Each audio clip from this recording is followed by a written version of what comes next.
आप देख रहे हैं देश का दंगल न्यूज। बने रहिए हमारे साथ और खबरों का सिलसिला लगातार जारी रहेगा। खबर आपकी, आवाज हमारी।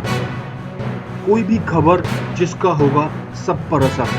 अगर खबर है आपके गांव की, कस्बे की, शहर की, तो हमसे संपर्क जरूर करें। कोई भी खबर अब नहीं रहेगी बेखबर। हमारे चैनल को सब्सक्राइब करना ना भूलें और वीडियो को शेयर जरूर करें। बने रहें हमारे साथ देश का दंगल न्यूज। समाज का शुरू से ही मूल्यांकन संख्या से नहीं हुआ, विचार से हुआ। जब आर्य समाज ने देश की आज़ादी के लिए बीड़ा उठाया, पूरे देश ने स्वीकार किया कि आर्य समाज ने आज़ादी में सबसे बड़ा आंदोलन में भाग लिया। जब आर्य समाज ने और सामाजिक कुरीतियों पर काम करना शुरू किया तो लोगों ने उसका साथ दिया। हरियाणा में शराबबंदी आंदोलन आर्य समाज ने चलाया तो सारी सरकारों ने भी, समाज ने भी साथ दिया और ये कहा कि आर्य समाज ने बहुत बढ़िया काम करा। किसान आंदोलन, स्वामी इंद्रवेश जी ने भूख हड़ताल की थी दिल्ली में। 76 रुपये क्विंटल का गेहूं का भाव 105 रुपये हुआ था पहली बार। तो लोगों ने कहा वे आर्य समाज ने वास्तव में किसान की समस्या को गहराई से लिया और बहुत बड़ा काम कर दिया। आर्य समाज का जो प्रभाव है ना, वो आंदोलनात्मक चीज़ों से हुआ है, सिद्धांत से नहीं हुआ। लोगों ने सरलता के रास्ते ढूंढ रखे हैं। मूर्ति के आगे बैठ लिए, कुछ चढ़ावा चढ़ा लिया, थोड़ा सा 100 रुपया, 125 रुपया, 1000 रुपया, और कहते भाई जो आनंद आ गया, भाई गारंटी दे दी है कि तेरे काम बन जाएंगे। जय गुरुदेव का भाषण मैंने सुना हिसार में एक बार। इसने पूरा 1 घंटा भाषण दिया। आखिरी में क्या कहता है, आज रात को मैं उससे मिलूँगा। किससे? भगवान से। उससे का मतलब ऊपर की तरफ सिर कर दिया, भगवान से, जबकि भगवान ऊपर थोड़ा है, भगवान तो सब जगह ही है। तो उससे मिलूँगा, जिसकी कोई समस्या हो वो अपनी पर्ची, मेरा ये जो पीए है संतलाल या क्या नाम था, इसको दे देना और कल आकर के मैं उसका जवाब दे दूँगा। तो वो तो चला गया। मैं पीछे बैठा आराम से, गवर्नमेंट कॉलेज के ग्राउंड में भाषण था, मैं श्रोता के ढंग से पीछे बैठा था चुपचाप। ये लोग बोलते क्या, जरा देखें तो सही। मैं कोई उनकी भक्ति करने थोड़ा गया था, मैं सिर्फ मूल्यांकन के लिए सुनने गया था। सुनना भी चाहिए दूसरे को क्या बोलते हैं। तो जब मैं मंच की और तो भीड़ छंट गई, मैं मंच की तरफ चला गया देखने अब क्या। तो 1000, 1200, 1500 लोग पर्ची लिए खड़े वहाँ। उस संतराम को पागल बना रखा कि मेरी पर्ची ले ले, मेरी पर्ची ले ले। ये जो चिंतन है, ये है जो चीज़ जो लोगों को खींचती है। सारे धर्मगुरुओं ने ये कह रखा है, चाहे मुसलमानों का हो चाहे हिंदुओं का हो, कि तुम जितने भी पाप कर्म हो जाएं उनसे घबराओ मत, कुछ दान पुण्य करो, हम भगवान से तुम्हारी सिफारिश करेंगे और भगवान तुम्हारे पाप माफ़ कर देगा। तुम गंगा जी में डुबकी लगाओ, पाप धुल जाएंगे। तुम वहाँ मक्का मदीना का पत्थर पूजाओ, पाप धुल जाएंगे। तुम वहाँ यरूशलेम में जाके ये कराओ, पाप धुल जाएंगे। और भी अनेक तरह के तरीके बना रखे हैं। लोगों ने उसको ये मान लिया कि इतने बड़े बड़े धर्मगुरु कर रहे हैं तो काम तो बन गया। तो मैं तो ये कहा करता हूँ कि 12 साल में कुंभ के मेले पर अगर गंगा जी में डुबकी लगाने से पाप धुलते हैं तो मैं ये कहूँगा कि ये तो फिर पाप धोने का नहीं, बल्कि पाप करने का जो लाइसेंस ले रखा है ना हमने, उसका लाइसेंस रिन्यू कराने का तरीका होगा। हर 12 साल में नवीनीकरण करा लो। सिर्फ इतना ही खर्चा लेगा कि वहाँ पंडित जी की भेंट चढ़ानी पड़ेगी, गंगा जी में डुबकी लगानी पड़ेगी। 12 साल के कट गए, अगले 12 साल फिर कर लो। तो सारी उम्र पाप ही करने का गारंटी दे रखी है। तो जितने भ्रष्ट लोग, ये भ्रष्टाचार बढ़ाने में इन धर्मगुरुओं का हाथ है। ये सारे के सारे इनको ये गारंटी देते हैं कि चिंता घबराने की कोई बात नहीं, हम करवा देंगे, अनुष्ठान करवा दो, सवामणी कर दो, सब काम हो जाएंगे पूरे। अब आप मुझे बताओ, कोई 125 रुपये या 125 रुपये हनुमान जी के पैरों में चढ़ा के ये कहे कि हे हनुमान जी मेरी शादी करवा दो या मुझे नौकरी दिलवा दो, तो हनुमान जी अगर नौकरी दिलवाते होते तो कोई एम्प्लॉयमेंट ऑफिसर थोड़े हैं हनुमान जी। परंतु लोगों ने मान रखा कि ऐसा करने से नौकरी मिलती है। एक वो था वहाँ कानपुर में बाबा, निर्मल बाबा, वो यही कहा करता, अब अपने बटुए खोल लो, पर्स खोल लो, अब उसकी कृपा आएगी। मैं कहूँगा समोसे खा लोगे तो पास हो जाओगे, इस पेन से लिख दोगे तो ये इंजीनियर बन जाओगे।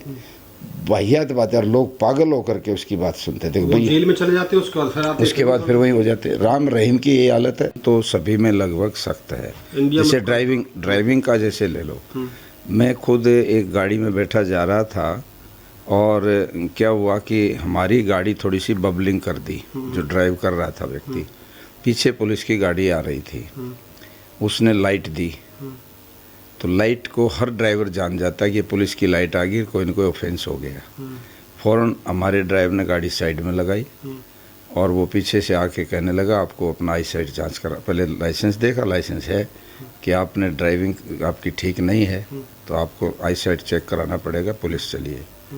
उन्होंने अपना लाइसेंस जमा करवा लिया और कहा जब तक आपकी आई साइट की ओके रिपोर्ट नहीं आती लाइसेंस नहीं मिलेगा।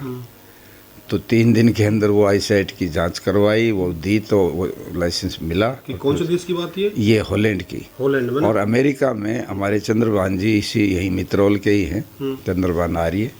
वो बहुत वर्षों से अमेरिका में हैं, तो मैं वहाँ जाता हूँ, उनके पास महीनों रुकता भी हूँ। तो चंद्रभान जी और वो लक्ष्मी बहन जी जो उनकी पत्नी हैं, वो और कुछ और लोग और हम, मैं भी और एक दो और, हम रात को चल रहे थे और जा रहे थे नियाग्रा फॉल्स, जो कनाडा के बॉर्डर पे बहुत दुनिया के माने हुए वो है। हाँ, नियाग्रा फॉल्स जो होते हैं ना, वो जो ये पड़ते हैं, क्या बोलते हैं उनको, जो झरने। तो वो देख करके फिर हमें कनाडा में एंट्री करनी थी। कनाडा का हमारा वो लगा हुआ था वीज़ा। तो ये बोले रात भर चलेंगे। सुबह जाके चंद्रभान जी के छोटे भाई हैं राजेंद्र जी, वो वहीं पर एक शहर है एकदम कनाडा के बॉर्डर पर, वहाँ रहते हैं। उनका मकान भी है, उनका एक छोटा सा मॉल भी है। बोले वहाँ नहाएंगे धोएंगे, खा के 2 घंटे रेस्ट कर लेंगे और फिर चलेंगे तो सफ़र कट जाए, क्योंकि 1200 किलोमीटर का सफ़र था न्यूयॉर्क से कनाडा, टोरंटो। तो क्या हुआ कि रात में लगभग 2 बजे बूंदाबांदी से हल्की हल्की शुरू हुई और चंद्रभान जी ने कहा चलो गाड़ी को खींच लेते हैं, थोड़ी सी टाइम जल्दी बच जाएगा क्योंकि सड़कें अच्छी होती। बहुत स्पीड में गाड़ी चला दी। तो आप ये देखिए वहाँ तो रडार सिस्टम बड़ा तेज़ है, रडार ने उनकी स्पीड को ले लिया और एक पीछे से गाड़ी पुलिस की, कोई बहुत सारी लाइटें जली रहती है उनके ऊपर 10-12, वो बहुत तेज़ से होटर बजाती हुई आ गई पीछे। चंद्रभान जी बोले गड़बड़ हो गई, पल चालान होगा और देखते हैं क्या बनेगा। तो उन्होंने जो बेल्ट थी वो भी नहीं लगा रखी थी, संयोग से लगा इसने रखी थी कि बेल्ट खिड़की से बाहर निकली हुई थी, थोड़ी सी बंद की तो बाहर दब गई, वो लगी नहीं, उन्होंने लाइट ले लिया कि रहने दो। तो आप ताज्जुब करेंगे कि एक व्यक्ति, वही ड्राइवर, वही मैकेनिक, उसके अंदर कंप्यूटर, सारे अमेरिका के लोगों के जिनके लाइसेंस है ड्राइविंग के, उनका रिकॉर्ड, सब चीज़ें उसके पास है मशीन में। वो आया और उसने कहा यू आर ड्राइविंग रॉन्ग, ऐसे ढंग से कुछ उसने बोला गुस्से से। मैं बोले no sir we are driving okay. बोले no where is your belt. तो वो बेल्ट थी नहीं, बेल्ट उसने खींची, थोड़ी सी खींचे। बोले क्यों खींच रहे हो इसको, ये तो बाहर है। एक ऑफेंस। नंबर 2, एक तरह से वो लिमिटलेस दौड़ उसकी जो थी, स्पीड ज़्यादा थी, तो उसने वार्निंग दे। और वहाँ वो रिश्वत ले सकता था। अगर हमारे यहाँ का होता सिपाही जो रोज़ सैकड़ों ट्रकों वालों से झपटते हैं 10-10, 20-20, 50-100 रुपये, उसने एक रिक्वेस्ट भी की, थोड़ा सा मूव भी की ये बात कि आप as you like you can impose any, you may say monetary without any record, पैसे का वैसे तो बोझ डाल दो, हम दे देंगे, रिकॉर्ड पे मत लाओ। रिकॉर्ड पे लाने का मतलब अगर 3 बार आपको वार्निंग दे दी तो आपका लाइसेंस कैंसिल हो जाएगा। तो कतई नहीं माना वो। रात को इतने बजे अकेला आदमी, दूसरा भी नहीं कि भाई कोई शिकायत हो जाएगी, और चला गया। उसने चेक किया कि आपके पास पहले एक वार्निंग होगी, ये दूसरी वार्निंग है। और इसके फिर बाद में 3-4 दिन के बाद उनका फ़ाइन आ गया $65 या $150 की तरह, ज़्यादा नहीं था, थोड़ा ही था। तो ऐसे करके मैंने देखा कि वहाँ नियम को पालन कैसे करते हैं। अब वो सोशल सर्विस का पैसा काटते हैं हर आदमी का। अगर आपको हार्ट प्रॉब्लम हो गई है तो 3 मिनट के अंदर आपके पास एम्बुलेंस और फर्स्ट एड वगैरह और पुलिस पूरी पहुंच जाएगी। एक बार उनको मैसेज होना चाहिए, 3 मिनट नहीं लगती, इतनी दूरी पर सारा इंतजाम खड़ा रहता है और फ्री ऑफ कॉस्ट। आपका 50 लाख रुपए का भी अगर ऑपरेशन है तो फ्री होगा। तो ऐसे बहुत चीज़ें ऐसी हैं जो वहाँ पर, जिनको देखने से मालूम पड़ता है कि अब जर्मनी की मैंने पास बनवाया 5 दिन का। तो जर्मनी क्योंकि पहले 2 थी, अब 1 हो गई। 2 कैसे थी? अलग अलग थी ना, पश्चिमी जर्मनी और पूर्वी जर्मनी। वो कम्युनिस्ट थे तो कुछ दूसरे थे, तो बाद में उनका विलय हुआ, दीवार थी वो तोड़ दी। तो वो सारा जर्मनी और मैं स्विट्ज़रलैंड में ठहरा हुआ था। तो दोनों का मैंने रेल का पास बनवा लिया। वो हम बड़ा सस्ता बन जाता है, आप फिर उसमें बैठो, बस में बैठो, फ्री कहीं घूमो। तो रात को मैं 1:30-2 बज गए वापस आते आते, 4 घंटे में बर्लिन गया मैं, बर्लिन राजधानी होती थी, मतलब 750 किलोमीटर 4 घंटे में सफ़र। इतनी फास्ट ट्रेनें, उनकी सीटें इतनी बढ़िया जैसे आप रूम में बैठे हैं, और चाहे नीचे लोअर डेकर, ऊपर वो डबल डेकर वो रेलें होती, ऊपर बैठ जाओ, ज़्यादा देखना तो प्रकृति को, या नीचे बैठो जैसे आपको लगे, कोट उतार दो, अखबार मैगजीन पढ़ो लिखो, कुछ खाना पीना खाओ। इतना अच्छी मतलब अरेंजमेंट है रेलों का। तो मैं आया 1:30-2 बज के, जहाँ मैं ठहरा हुआ था म्यूनिख में था मैं।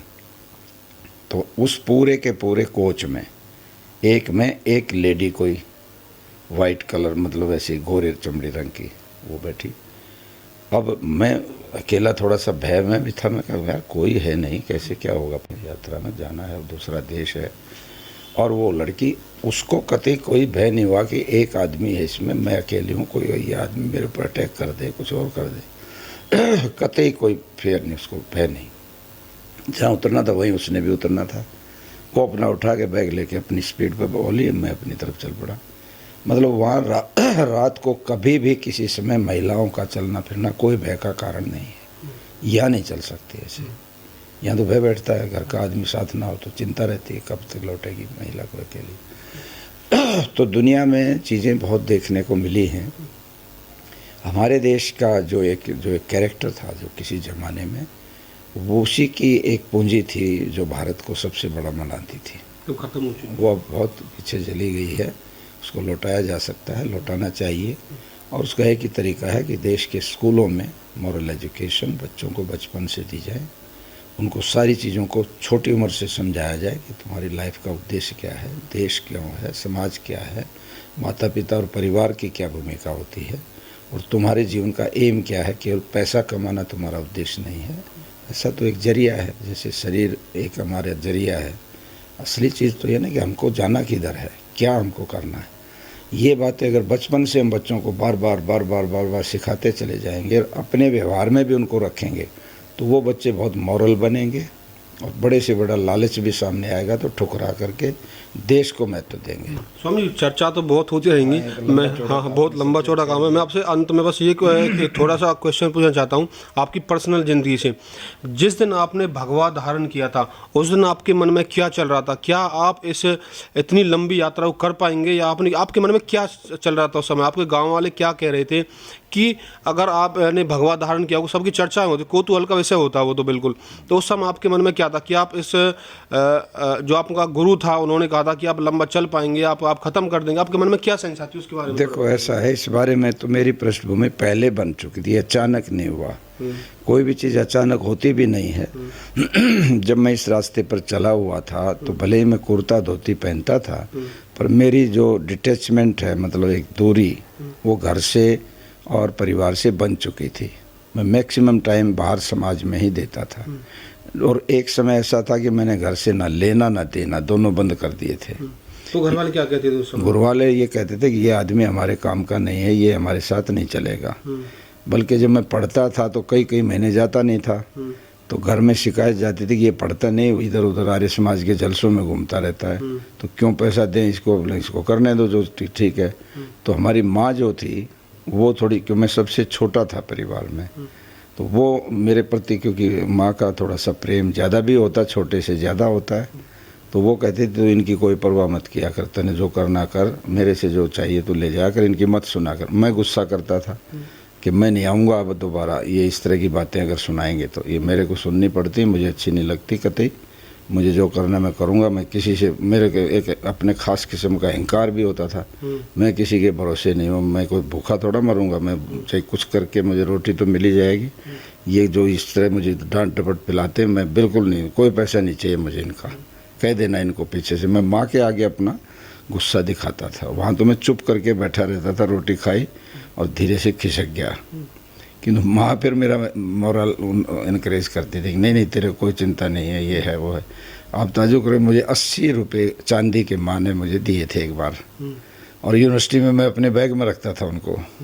बाद में बाढ़ आ गई थी एक बार, जब मैं यूनिवर्सिटी से अपना एक लोहे का बक्सा रखता था, मैं उसमें मेरी किताबें सामान, तो रोहतक में ऑफिस था, उस ऑफिस में मेरा बक्सा था और पानी कड़ियों तक भर गया था, इतनी बाढ़ आ गई थी। उसमें मेरा सारा सामान गल गया और बाद में 2 महीने बाद वो जो बक्सा भी निकाला तो जिसने भी पीछे से निकाला वो मेरे वो रुपए भी नहीं मिले, निकाल लिए होंगे किसी ने, मुझे नहीं पता। पर मुझे बचपन वो कॉलेज में जब लॉ में पढ़ता था, जब मुझे माँ ने 80 रुपये चांदी के दिए, तो ये माँ की वजह से थोड़ा वो रहता था, अदरवाइज मैं पहले से ही बागी हो चुका था। और लॉ के बाद भी कई वर्ष तक मैं ऐसे रहा। मैंने कई बार प्रस्ताव रखा तो स्वामी जी कहते थे आपको यूनिवर्सिटियों में कॉलेजों में जाना होता है, पढ़े लिखे लोगों में ये साधु सन्यासियों को लोग थोड़ा सा अलग से देखते हैं, तो उनमें आप घुल मिल जाओगे, ऐसे ही रहो, आप तो सन्यासी वैसे ही हो विचारों से, इसमें क्या फ़र्क पड़ता है। तो वैसे चलाते रहे। किंतु जब उनकी अचानक डेथ हुई, अचानक इसलिए कि उनको एकदम अटैक आया और वो डॉक्टर की गलती से उनको ऐसे ढंग के इंजेक्शन लगा दिए गए कि वो बच नहीं सके। तो तब उनकी 1 हफ्ते बाद जो श्रद्धांजलि सभा थी 18 जून 2006 को, 12 जून को वो गुजरे, 13 जून को उनकी अंत्येष्टि हुई और 18 जून को हमने उनकी वो रखी श्रद्धांजलि सभा। वो सांसद भी रहे थे स्वामी जी रोहतक से, इंद्रवेश जी, 80 से 85 तक। तो उस सभा में भूपेंद्र हुड्डा से लेके चीफ मिनिस्टर थे, बहुत बड़ी मतलब गैदरिंग थी, सारे कैबिनेट मिनिस्टर्स थे, कई और लोग थे, आर्य जगत के भी सब लोग थे। तो 17 तारीख को मेरे मन में ये जागृति आई कि अब तो संन्यास ले लेना चाहिए और कोई रास्ता नहीं बचा। अब कब तक ये सफ़ेद कपड़ों में घूमते फिरेंगे, ये एक परंपरा है ऋषि दयानंद की, तो सन्यासी बन के काम करेंगे अपना, ठीक है।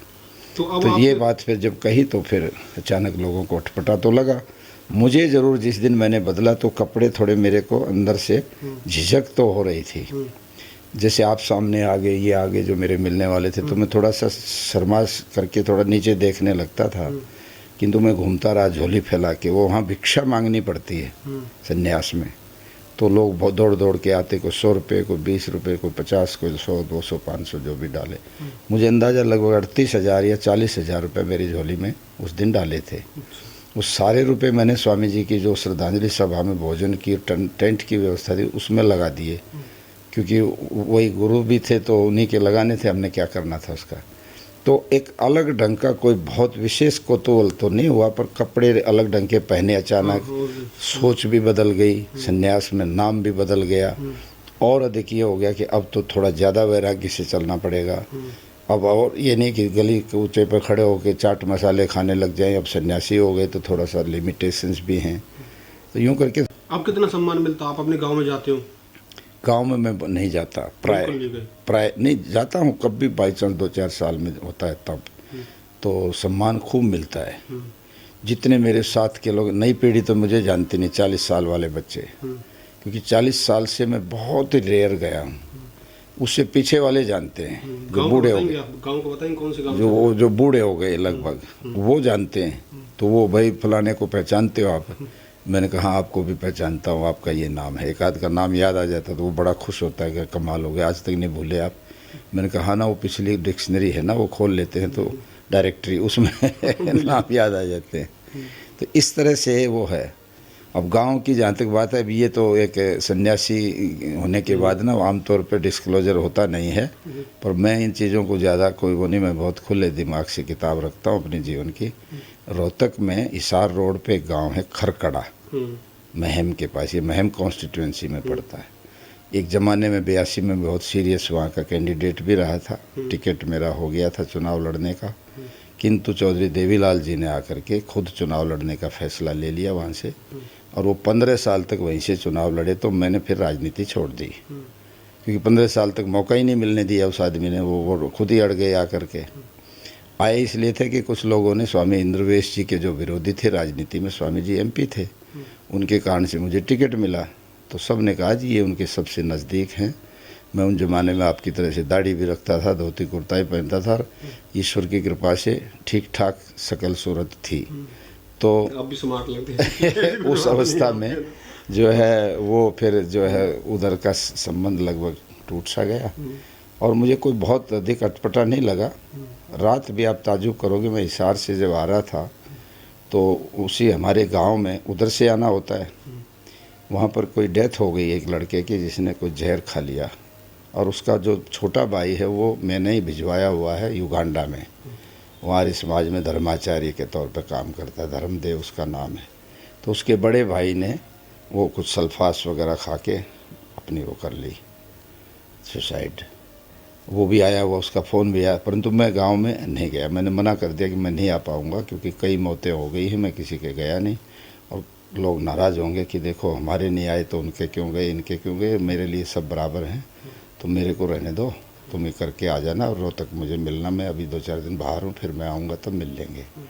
तो मैं कम से कम आकृष्ट होता हूँ उधर तो। परंतु ये है कि अब क्योंकि इतना बिजी शेड्यूल रहता है कि 1 मिनट की फुर्सत ही नहीं रहती। रात आके सोना बाकी रह जाता है, बस पढ़ते ही नींद आ जाती है। 4 घंटे मुझे नींद आती, बहुत अच्छी गहरी, किंतु उसके बाद एक बार आँख खुल जाती है। उसका कारण ये है कि लगभग 3 बजे के आसपास एक बार पेशाब के लिए उठना पड़ता है। जब पेशाब के लिए उठते तो स्वप्न आने लग जाते हैं पहले ही। ये मेरा तजुर्बा हुआ कि जब भी आदमी को पेशाब की दबाव लगेगी तो स्वप्न आते हैं उसको। तो वो स्वप्न देखता हूँ तो फिर एकदम आँख खुल जाती है। तो उठ के एक बार लघु शंका गया। यदि अर्ली निकलना है सुबह 6 बजे तो मैं फिर नहीं सोता, और अगर 8-9 बजे निकलना है तो 3 बजे के बाद फिर सो जाता हूँ, 1-1.5 घंटा 2 घंटा सो के फिर 5 बजे उठ के फिर दिनचर्या करता हूँ। और सारा दिन 3 जगह 4 जगह 5 जगह प्रोग्राम होते हैं, तो बहुत अच्छे से लोगों के बीच में समय निकलता है और विचार देते हैं लोगों में, नए नए साथी बनते हैं, और एक जिम्मेदारी जैसी एक सन्यासी की होती है उसको करने में कोशिश करते हैं कि पूरी हो जाए। एक अंत में था, बागेश्वर धाम का नाम सुना भी आपने, चर्चा में चल रहा है। बिल्कुल बिल्कुल। तो उनके वहाँ इतनी भीड़ क्यों होती है? आपके सन्यास यहाँ पर आश्रम चलते हैं, यहाँ थोड़ा बताएंगे इसके बारे में, वहाँ पर ऐसा क्या है उसके पास में? उसका एक बहुत स्पष्ट ही सारी दुनिया ही समझ सकती इस कारण को। तो हर आदमी अपनी समस्या का समाधान बड़े आराम से हल हो जाए इस दिशा में रहता है, और वो उस जगह को छांटता है जहाँ बड़े आसानी से काम बन जाता है, जहाँ इस तरह की गारंटी दी जाती हो कि आओ हमारे पास, हम आपकी ये बात करके दिखाई देंगे। गारंटी देते हैं वो गारंटी देते हैं, और गारंटी जहाँ देता तो आदमी को एक वो मिल जाती है अंदर से श्योरिटी कि भाई यहाँ जाके देखेंगे एक बार ज़रूर। जाने वालों में बहुत सारे लोग ऐसे भी हैं जो कहते यार यूँ ही आए, धोखा हुआ, किंतु बहुत सारे ऐसे भी लोग हैं कि नहीं भाई है तो जादू। और वो जो है तो जादू वाले जो लोग हैं, वो जो नहीं गए उनको भी ऐसा पढ़ाते हैं पाठ कि उनके सबको अनुयायी बना डालते हैं। इस देश में स्वामी दयानंद जैसा इतना वीतराग सन्यासी जिन्होंने इतनी विद्या प्राप्त की, सब कुछ किया, उनकी बात लोगों ने नहीं मानी। सारे उनके ऊपर पत्थर फेंकने लगे, धूल उड़ाने लगे, सब कुछ। किंतु उसके बाद दयानंद जाने के बाद लोगों की आंखें भी खुली और करोड़ों लोगों ने उनके विचार को स्वीकार किया। हमेशा ये देखने को मिलता है कि जो सत्य चीज़ होती है वो बहुत कड़वी होती है, उसको पचा पाना सबके बस की बात नहीं होती। और यदि लोक व्यवहार का मैं उदाहरण दूं तो आप ये देखेंगे कि जो मक्खियाँ होती हैं ना, वो ज़्यादा गंदगी पे जाती हैं, घी पे नहीं जाती। तो अब इससे अनुमान लगाओ कि जहाँ गंदगी होगी मक्खी तो वहाँ जुटेंगी। ये धीरेन्द्र कृष्ण जो ब्रह्मचारी है, जो भी है ये पंडित, इसने ये इसका अपना करिश्मा नहीं है। मैं स्पष्ट रूप से ये देख रहा हूँ कि ये मैनिपुलेटेड है, इसके पीछे कोई बहुत बड़ी प्लानिंग है, और इसके मुंह से हिंदू राष्ट्र और हिंदू को लाना और रिवाइव करना, घर वापसी मैं करवाऊंगा और ईसाइयों, ये एक ऐसा भावनात्मक विचार इसको कह करके कि तुम्हारी भीड़ जुटती है, तुम राजनीति में हो नहीं और तुम हमारा ये काम कर दो। तो उसने नरेंद्र मोदी गए वहाँ पर, 30 करोड़ लोगों ने उनकी पोस्ट को देखा, तो उसका तो जम गया सिक्का। इतने बड़े देश का प्रधानमंत्री अगर किसी जगह जाके और बिना कुछ टिप्पणी किए हाथ जोड़ के सिर झुका के आ जाता है, तो ये तो मौन स्वीकृति होगी उसके प्रति, तो क्यों ना लोग जाएंगे। आर्य समाज के उसमें तो बल्कि एक उपदेशक से पूछा था कि जी हमारे यहाँ भीड़ नहीं होती, और दूसरी जगह को नाचने वाली महिला आ जाए तो वहाँ भीड़ इतनी हो जाती है कि वो छतों को भी तोड़ दें, लोग इतने चढ़ जाते हैं। तो किसी ने कहा था कि देखो यहाँ जो है, यहाँ गद्दे बिछे हुए हैं डल्लप के, इस पे सोओगे तो लेटते ही नींद आएगी, और वहाँ कांटेदार सूल है, वहाँ नींद आएगी नहीं। तो वहाँ तो वासनाएं और कामुकता से भरे, अश्लीलता से भरी चीज़ें हैं, आदमी तेजक दिमाग से रहता है तो वहाँ सारी रात जाग जाएगा उनको देख देख के। और यहाँ बड़ी असत्संग की कहानियाँ। और क्या किया कि जितने लोग आए थे, क्योंकि मॉरिशस के लोग थे और ऑस्ट्रेलिया तक के बहुत देशों के लोग थे, भारत के भी 150-200 लोग गए हुए थे, तो वहाँ जुलूस निकाला, नारे झंडे लेके जैसे यहाँ निकालते हैं, तो एकदम बड़ी भारी पुलिस लगा दी सरकार ने कि ये क्या करने जा रहे हैं, क्या मतलब है।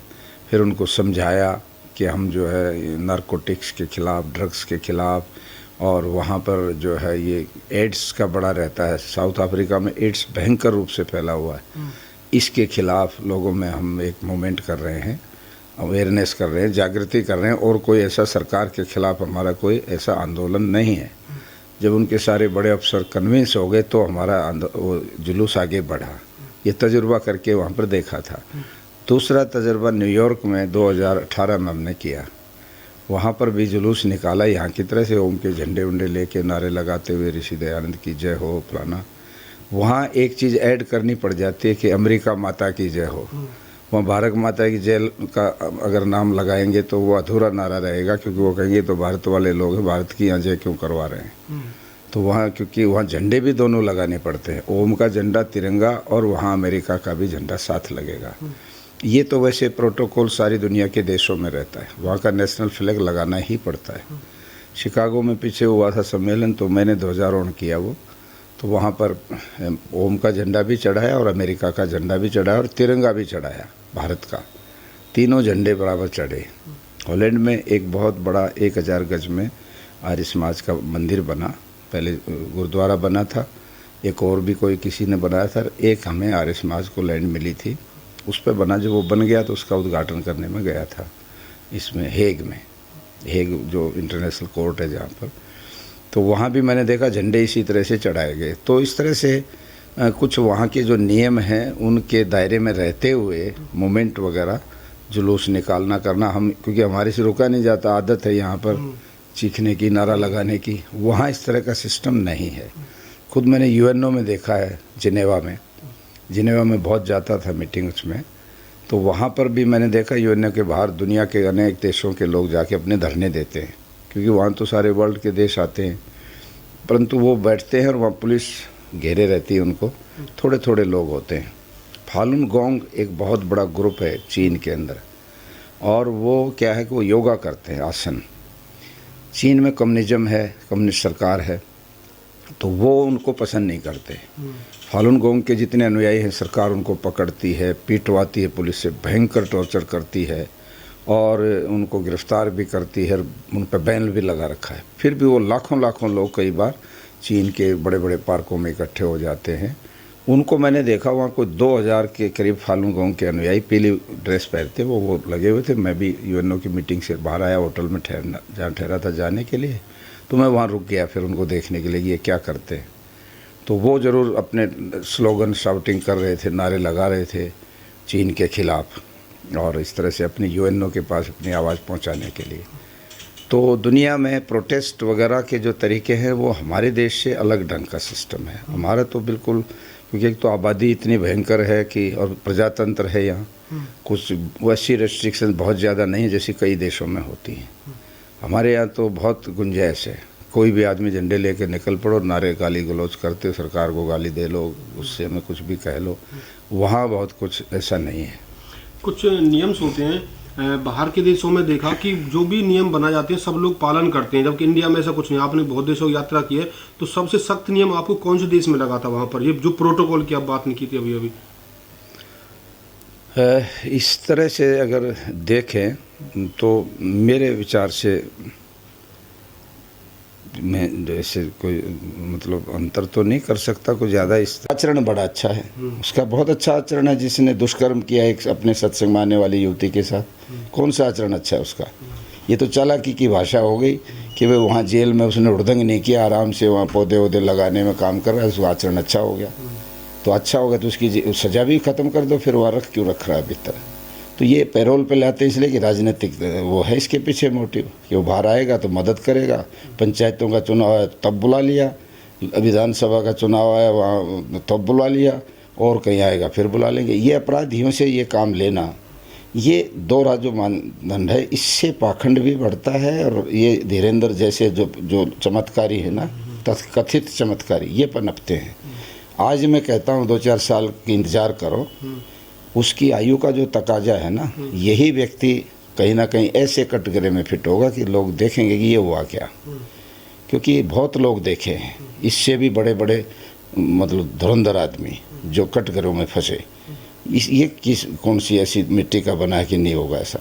नौजवान है, चंचलता आई मन में, फंसा कहीं ना कहीं, और फंसेगा उस दिन सारे चमत्कार छूट जाएंगे। यदि इसके चमत्कार सही हों, मैं चैलेंज करता हूँ, तो फिर इस देश के अंदर ये सबके मन की बात बताने लग रहा है।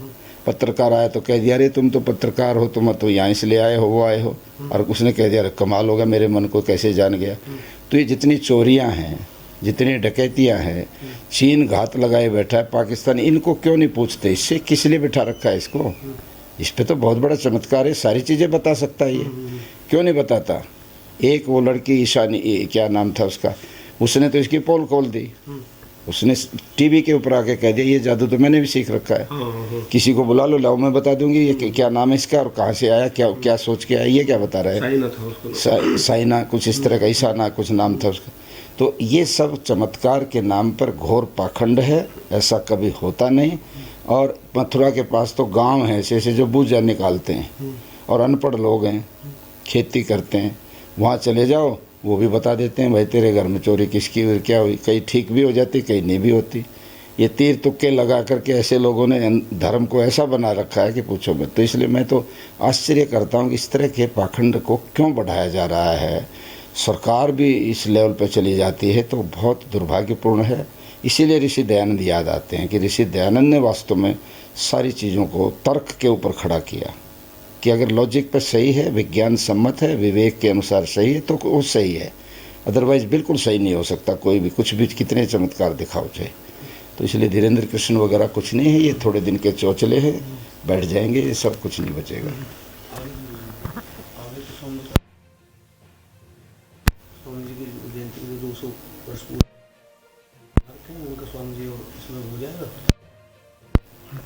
स्वामी जी आपके आगे आने वाले समय में क्या क्या कार्यक्रम? ये वर्ष महर्षि दयानंद सरस्वती का 200वीं जन्म जयंती का वर्ष है, और प्रधानमंत्री ने 12 फरवरी को उनके जन्मदिन पर देश में इंदिरा गांधी इंडोर स्टेडियम में सारे देश के सामने इस बात को उद्घाटित किया है कि अगला एक वर्ष हम ऋषि दयानंद को ही याद करेंगे, ज्ञान ज्योति पर्व के रूप में इसको बनाएंगे। ऋषि दयानंद की जो ज्ञान ज्योति जलाई गई थी वो हम लोगों तक पहुंचाएंगे। मैं ये समझता हूँ कि सरकार तो अपने ढंग से योजनाएं बनाती है, उनके अलग सिस्टम होते हैं, हम वो जो करे अच्छा करे, हमें उसमें कोई नहीं, हम चाहते हैं वो करे। किंतु आर्य समाज के लोगों को हमने आह्वान किया है कि हम लोग अपने अपने स्तर पर अगले एक वर्ष तक ऋषि दयानंद को घर घर तक उसका परिचय, उसके कार्यों से परिचित कराएं, लोगों के उसके व्यक्तित्व से परिचित कराएं, और उसके विचारधारा क्या है उनसे परिचित कराएं। और उसके लिए हमने कहा कि जितने स्कूल हैं उनमें ऋषि दयानंद के ऊपर, उनके व्यक्तित्व, कृतित्व और उनके सिद्धांतों पर भाषण प्रतियोगिताएं हों। जितने विश्वविद्यालय और कॉलेज हैं उनमें संगोष्ठियां हों, अच्छे अच्छे स्कॉलर्स उसमें बहस करें दयानंद की विचारधारा और फिलॉसफी पर। इसी प्रकार से एक बहुत बड़ी यात्रा प्रदेश वाइज ऋषि दयानंद के विचार को लेकर निकालेंगे, जिसमें सैकड़ों वाहन और लिटरेचर होगा। 200 विषयों पर ट्रैक्ट हम छाप रहे हैं, लाखों, जो लोगों में बांटेंगे कि महर्षि दयानंद क्या मानते थे कृष्ण के बारे में, राम के बारे में और सब चीज़ों के बारे में दयानंद का क्या मंतव्य है।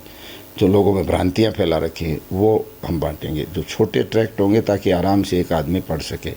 इसी प्रकार से हमने ये तय किया कि आने वाले एक साल में 200 सन्यासी वानप्रस्थी और ये बनाएंगे। 200 का आंकड़ा करके हम पूरे देश में और दुनिया के दूसरे देशों में भी महर्षि दयानंद के अनुयायियों की जो संख्या है वो अगले एक साल में 2024 में उनके 200 वर्ष पूरे होंगे। तब तक हम ये चाहते हैं कि दुगने लोग आर्य समाज के साथ जुड़ जाएं, उसके सदस्य बने, उनकी संख्या और बढ़ जाए और महर्षि का विचार हर जगह पहुंच जाए। तो इसकी व्यापक योजना जो है देश भर के आर्यों से आह्वान के तौर पर हमने की है, उसको लिखित में भी भेज रहे हैं। मोटा मोटी यही है कि आर्य समाज की चार दीवारियों से बाहर आकर के पार्कों में, सड़कों पर जुलूस निकाल करके, पार्कों में मीटिंगें करके, स्कूलों में भाषण प्रतियोगिताएं करके, लेख प्रतियोगिताएं करके, संगोष्ठियां रखवा करके और घरों में ऋषि दयानंद के चित्र कैलेंडर के तौर पे लोगों को समझा करके टंगवाएं कि ये हैं दयानंद जिन्होंने स्त्री जाति के लिए और समाज के लिए बहुत बड़ा काम किया है। ऐसा करके उनके विभिन्न पहलुओं को लोगों तक पहुंचाने का एक बड़ा प्रोजेक्ट आर्य समाज की छोटी इकाई, लोकल इकाई से लेके ऊपर तक के संगठन की जिम्मेदारी लगाई जा रही है। उस पर हम लगे हुए हैं रात दिन। और अगले 2024 में फिर महर्षि का बहुत बड़ा समारोह दिल्ली या कहीं बड़े नगर पर होकर के उसका होगा समापन। और आगे फिर उन्हीं आधार पर जो आज के सामयिक मुद्दे हैं, महत्वपूर्ण मुद्दे, उन पर आर्य समाज अगले समय में काम करेगा। हमारे साथ मौजूद थे स्वामी जी। बहुत ही अच्छा विषय रहा और अपनी जीवनी के बारे में बताया और आने वाले समय के बारे में बताया कि कैसा आने वाला कार्यक्रम 2024 में होने वाला स्वामी जी का। तो हमारे दर्शकों को मैं यही कहना चाहता हूं कि इस वीडियो को इतना शेयर कीजिए कि आर्य समाज को बढ़ावा मिल सके और सभी लोग इसको, जो भी दर्शक देख रहे हैं वो इस वीडियो को शेयर करेंगे, जिसके माध्यम से आर्य समाज के गुण, आर्य समाज के नियम और यहाँ पर जो अंधविश्वास है उसको दूर किया जाता है। मैं दोस्तों से यही कहना चाहता हूँ कि वीडियो को शेयर करें और लाइक और कमेंट जरूर करना।